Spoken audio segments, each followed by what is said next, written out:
Assalamualaikum warahmatullahi wabarakatuh. Perkenalkan, nama saya Yusri Wahyuni dengan NIM 191351120 dari kelas pagi C. Di sini saya ditugaskan untuk membuat video tentang fungsi dan bagian utama dari Task Manager. Sebelum saya menjelaskan fungsi dan bagian utama Task Manager, saya akan menjelaskan dulu apa itu Task Manager. Task Manager adalah sebuah aplikasi bawaan dari operating system atau OS Windows yang biasa digunakan untuk memonitoring proses dan aplikasi apa saja yang sedang berjalan pada suatu komputer. Kemudian kita lanjut ke fungsinya. Fungsi dari Task Manager yang pertama, untuk melakukan pemantauan terhadap semua kegiatan dan proses pada komputer. Yang kedua, untuk mengatur prioritas pada sebuah program yang sedang berjalan. Yang ketiga, untuk menghentikan paksa program yang terkena not responding atau mematikan proses aplikasi background. Yang terakhir ada memeriksa total penggunaan RAM dan CPU-nya. Oke, kita next ke pembahasan tentang bagian-bagian yang ada di dalam Task Manager. Nah, sebelum kita membahas bagian-bagian yang ada di dalam Task Manager, tentunya kita harus menampilkan tampilan Task Manager-nya dulu kan. Nah, gimana sih caranya menampilkan Task Manager? Di sini ada dua cara untuk menampilkan Task Manager.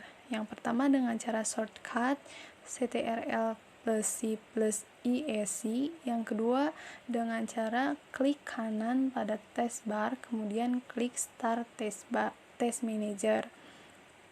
Nah, kita praktekkan dulu ya. Yang cara pertama, kita klik CTRL plus C plus IEC secara bersamaan. Nah, kemudian akan tampil tampilan Task Manager-nya.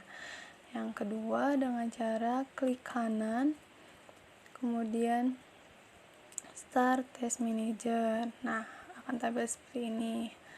Oke, kita lanjut aja ya untuk membahas bagian-bagian yang ada di dalam Task Manager. Nah, yang pertama itu ada application. Nah, di sini ada application. Pada menu application akan terlihat aplikasi atau software apa saja yang sedang berjalan atau sedang kamu buka. Akan tampil juga status aplikasi, yaitu seperti running atau not responding. Nah, di sini saya sedang menjalankan satu aplikasi, yaitu VLC untuk merekam layar. Status dari VLC itu running karena sedang dijalankan. Oke, kita next ke menu yang kedua, yaitu proses. Pada menu proses akan menampilkan semua proses-proses yang aktif pada saat ini, baik aplikasi maupun proses-proses yang terjadi di latar belakang. Akan ditampilkan juga dari mana sistem tersebut berasal. Kemudian status CPU, memori RAM yang digunakan, dan deskripsi proses yang dijalankan. Pada keadaan default, proses akan ditampilkan berdasarkan besarnya memori RAM yang digunakan. Yang memiliki memori penggunaan yang paling besar akan tampil di paling atas, semakin ke bawah semakin kecil penggunaan RAM-nya. Nah, kita di sini bisa lihat makin ke bawah itu makin kecil penggunaan RAM-nya. Kita next ke menu selanjutnya, yaitu service. Secara tampilan, menu service hampir sama dengan menu proses. Namun, menu proses itu hanya menampilkan proses yang aktif saja. Berbeda dengan menu service yang menampilkan semua proses yang sedang berjalan maupun yang sudah berhenti. Nah, kita bisa melihat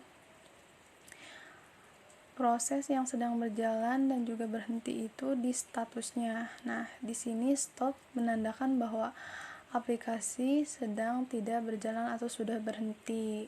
Nah, running yaitu menandakan bahwa aplikasi sedang berjalan. Kita next ke bagian Task Manager selanjutnya, yaitu performance. Pada menu performance ini menampilkan status penggunaan RAM dan CPU dengan tampilan grafik secara detail yang lebih jelas pada bagian bawah grafik. Nah, di sini kita bisa lihat grafik dari CPU, kemudian juga grafik dari memorinya, dan kalau kita bisa melihat lebih detailnya di bawahnya ini.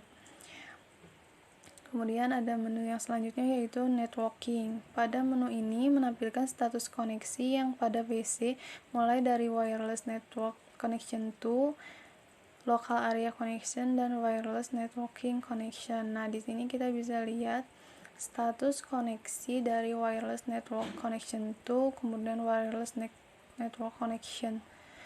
Dan yang terakhir ada local area connection. Kita bisa lihat status koneksinya dari sini. Dan yang terakhir yaitu ada menu user. User digunakan untuk menampilkan penggunaan yang log on pada komputer. Kamu bisa melakukan log off pada menu ini. Nah, kita bisa melakukan log off pada icon di bawah. Kita lihat ada icon log off di bawah. Kita bisa klik di sini untuk melakukan log off. Demikian pemaparan dari saya tentang fungsi dan bagian-bagian dari Task Manager. Semoga bermanfaat. Wassalamualaikum warahmatullahi wabarakatuh.